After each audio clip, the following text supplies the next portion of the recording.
Bonjour à tous, me voici aujourd'hui pour vous parler d'un sujet un peu particulier dont j'avais vraiment envie de parler parce que j'ai eu je sais pas, comme des prises de conscience en fait ces dernières semaines, ces derniers mois. Donc c'est le sujet de l'éveil. Alors l'éveil déjà, c'est quoi? Pour moi en fait, je dirais que c'est le fait de réaliser qu'il y a d'autres réalités que celles qu'on croyait et qu'on nous avait inculquées. C'est-à-dire que on vit dans une société où depuis tout petit on nous fait croire qu'il faut faire des études, qu'il faut avoir un bon travail, se marier, faire des enfants, acheter une maison, etc., etc., etc., et que c'est comme ça, et qu'on n'a pas le choix, et qu'il faut aller travailler même si ça ne nous plaît pas, et qu'il faut oui, il y a des lois, il y a des règles et on ne peut pas s'y soustraire en fait. Il y a des normes en fait dans la vie. Et tout à coup, il y a des personnes qui s'ouvrent à une autre réalité, qui comprennent que ça peut être autrement, qu'on peut faire autrement, qu'on peut vivre autrement, que d'autres choses existent, d'autres possibilités, et que la foudre ne va pas s'abattre sur nous si on y va, si on se dirige vers ce chemin-là. Bien au contraire, ça nous apporte souvent beaucoup plus de joie. On a l'impression d'être enfin nous-mêmes. Et puis, ça peut être aussi, c'est pas systématique, mais ça peut être aussi une ouverture à l'invisible. C'est-à-dire que quand je parle d'autres réalités, ça peut être le fait de réaliser que l'invisible existe, qu'on peut être en lien avec l'invisible. Alors certains, lors de l'éveil, deviennent médiums ou commencent à voir des choses, à entendre des choses, à recevoir des messages, ou voilà, ont des capacités tout à coup qui se déclarent. Euh, alors l'éveil, en fait, c'est un mot qui sûrement est utilisé de manière erronée parce qu'il est beaucoup utilisé depuis déjà pas mal d'années, donc du coup forcément le sens change. À la base, vraiment, le mot éveil, c'était l'illumination, hein. Donc tout à coup, on était en extase et comme si on comprenait absolument tout du monde d'un seul coup, ce qui nous mettait un peu en retrait euh, aussi, voilà, physiquement, émotionnellement, etc. Et c'était plutôt lié à des maîtres qu'on connaît comme Bouddha tout simplement, qui a eu un éveil à un moment donné. Aujourd'hui, quand on parle d'éveil, quand les gens parlent d'éveil, c'est pas tout à fait du même niveau, je dirais. On n'est pas en extase permanente, voilà, c'est ça que je veux dire. Euh, Moi, en tout cas, c'est quelque chose, l'éveil tel qu'on en entend parler depuis quelques années, avec les personnes qui vous racontent leur éveil, c'est quelque chose qui m'a toujours un petit peu interpellée parce que forcément, déjà, moi, j'ai pas vraiment connu d'éveil parce que depuis toute petite, je sais qu'il y a autre chose, je sais que l'invisible est là. Je suis en lien avec l'invisible depuis toujours. Je sais qu'il y a autre chose, d'autres réalités, qu'on peut vivre autrement, etc. Et c'était un peu mon souci d'ailleurs pendant longtemps, puisque moi j'étais entourée de personnes qui étaient dans la norme de la société et je regardais ça en me disant mais ils peuvent pas ouvrir un peu les yeux, prendre du recul et se rendre compte qu'on peut faire autrement, qu'on peut penser autrement, qu'on peut vivre autrement, qu'on n'est pas obligé de s'infliger, de s'imposer certaines choses.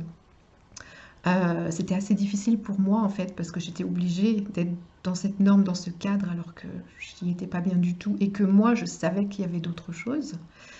Euh, et du coup voilà, cet éveil soudain de certaines personnes, moi je connais pas. Moi j'ai vécu des expériences d'éveil lors de méditation ou même voilà, ça peut se passer n'importe quand, à n'importe quel moment. Euh, mais j'ai pas eu voilà, ces transitions brutales comme certaines personnes les racontent. Mais en fait, surtout ce dont je voulais parler, c'est que je trouve qu'on parle beaucoup de l'éveil et on valorise l'éveil, et du coup, il y a plein de gens qui cherchent ça. On ne sait pas trop ce que c'est, et du coup, les gens cherchent sans savoir trop ce que c'est, et donc font des retraites, font des méditations, font des stages, reçoivent des soins, etc., des enseignements. Et les gens cherchent à évoluer spirituellement, à s'élever spirituellement. En fait, l'éveil, on considère que c'est ça, on s'élève spirituellement. Euh, Sauf qu'il y a des gens, du coup, qui sont super haut perchés et qui restent là-haut. Et pour moi, c'est pas ça l'éveil. Ça peut être, à un moment donné, ça peut être ça, effectivement. Mais pour moi, ça, c'est plus une fuite.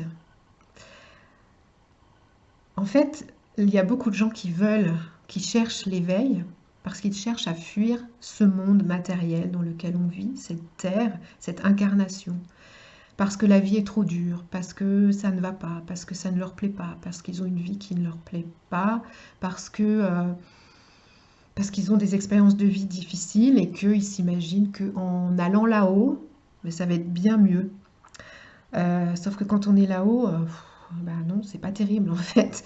On vit ici sur Terre, donc il faut aussi s'incarner, il faut aussi être sur Terre. Voilà.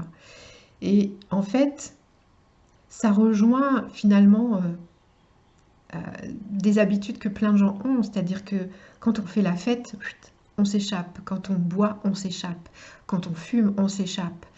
Euh, les gens cherchent à s'échapper, même en dehors de la spiritualité. Il y a ce réflexe aussi. J'ai une vie de merde, je me fais chier, j'ai envie que ça change, je ne sais pas comment faire. La seule porte de sortie, c'est la mort, mais bon, j'en suis pas là quand même. J'ai pas envie d'aller par là. Donc, il y a d'autres portes de sortie éphémères. Je vais les prendre, celles-là.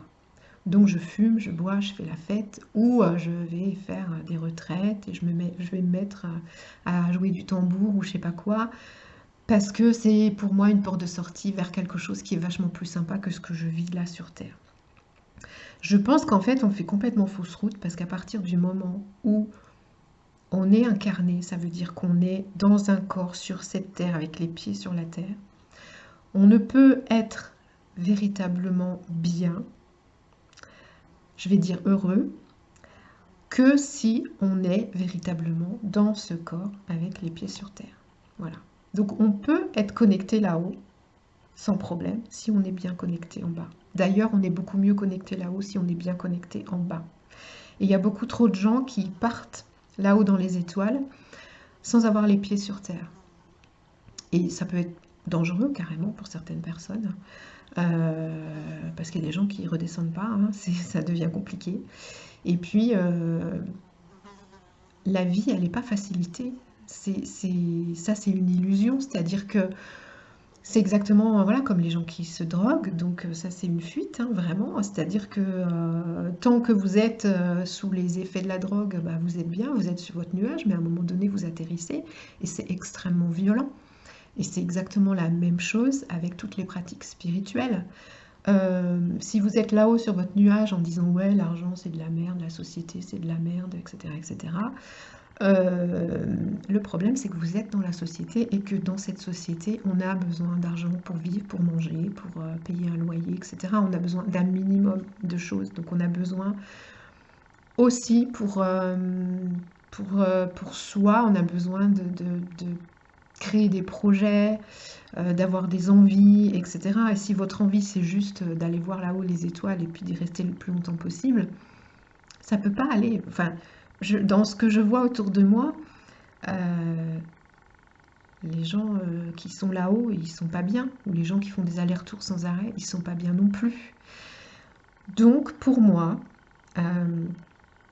c'est absolument nécessaire de travailler sur son incarnation, de travailler sur son ancrage, de travailler sur le fait d'être ici, là, sur Terre pendant un petit moment.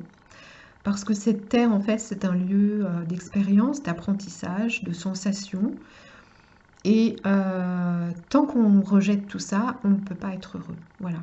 J'ai utilisé le mot heureux, j'ai hésité parce que ça ne veut pas dire quand on est éveillé que tout va être génial, on est un petit papillon qui vole, il fait beau, etc. On est encore des humains, donc on a des hauts et des bas, et on se prend encore des claques, et voilà, et on va être encore en colère, et on va souffrir, et on va pleurer. On va pas vivre dans un monde de bisounours parce qu'on va être éveillé.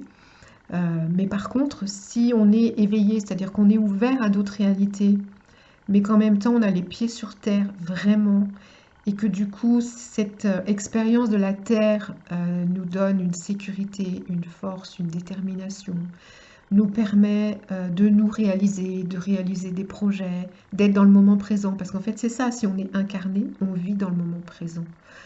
On regarde les petits oiseaux, on regarde ce que j'ai à faire là maintenant, et on le fait sans rouspéter, sans se dire oh j'ai pas envie, ça m'énerve.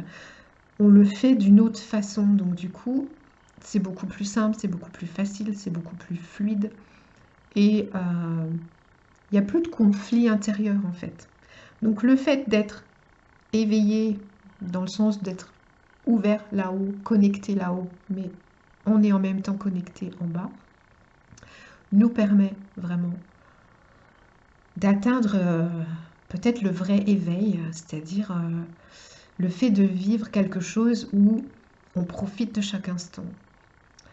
On a suffisamment de recul sur tout ce qu'on peut vivre et sur tout ce qu'on peut expérimenter et faire pour pouvoir ne pas trop s'emballer, s'excuser si on le fait, traverser les moments plus difficiles beaucoup plus facilement et plus vite. Enfin, ça amène une fluidité vraiment. C'est quelque chose que j'expérimente là depuis quelques mois. Et ça amène tellement plus de fluidité, de sérénité, d'apaisement, je trouve pas le mot, d'évidence en fait. Voilà, il y a une espèce d'évidence qui est là et qui fait que les choses sont beaucoup plus simples. Donc, si j'ai un conseil à donner, mais bon, voilà, j'ai pas de conseil à donner, je suis personne pour donner des conseils, mais juste c'est l'expérience qui compte. Si vous avez l'habitude de chercher à fuir par la méditation, les relaxations, les visualisations ou par les fêtes, l'alcool ou autre, essayez déjà de réfléchir, est-ce que ça vous amène vraiment du bonheur au quotidien ou pas? Moi, la méditation 2 fois par jour, elle m'avait permis d'apporter de la joie, une joie qui était plus stable en fait, ce que je ne connaissais pas avant. Mais ça n'a pas été suffisant. Voilà, parce que moi je m'enfuyais constamment, j'avais un réflexe qui faisait que je partais dans les étoiles parce que tout en moi pensait que c'était mieux en fait, et comme j'avais installé ce réflexe depuis toute petite, je m'en apercevais même pas. Mais en fait c'est tout un travail pour se rendre compte de notre fonctionnement et se rendre compte que on n'est pas heureux ici, ok, ça va pas tellement mieux là-haut, ou en tout cas c'est éphémère. Pendant un certain temps on est mieux, mais on revient sur Terre et là ça peut être douloureux. Donc l'idéal en fait c'est de pouvoir trouver une stabilité et un ancrage qui nous permettent d'être bien ici. Je ne vais pas vous donner des clés là maintenant parce que c'est complexe et que c'est individuel. Voilà. J'en parle dans une vidéo où je parle du voyage alchimique et des éléments, et notamment de l'élément terre. Je donne quelques indications, mais quand on n'est pas ancré, quand on n'est pas sur terre, quand on n'arrive pas à matérialiser et concrétiser, il y a différentes choses à faire qui passent par un accompagnement. On ne peut pas le faire tout seul en général. Donc c'est pour ça que je ne vais pas vous donner là des clés. Maintenant, je jette en fait des petits cailloux sur votre chemin, et puis si ça vous parle, vous allez voir ce que ces cailloux vous disent et dans quelle direction ils vous emmènent en fait. Voilà, où est-ce qu'ils vous emmènent, qu'est-ce qu'ils vous apportent. Et c'est à vous après d'avancer, de faire vos expériences. Voilà, à très bientôt, au revoir.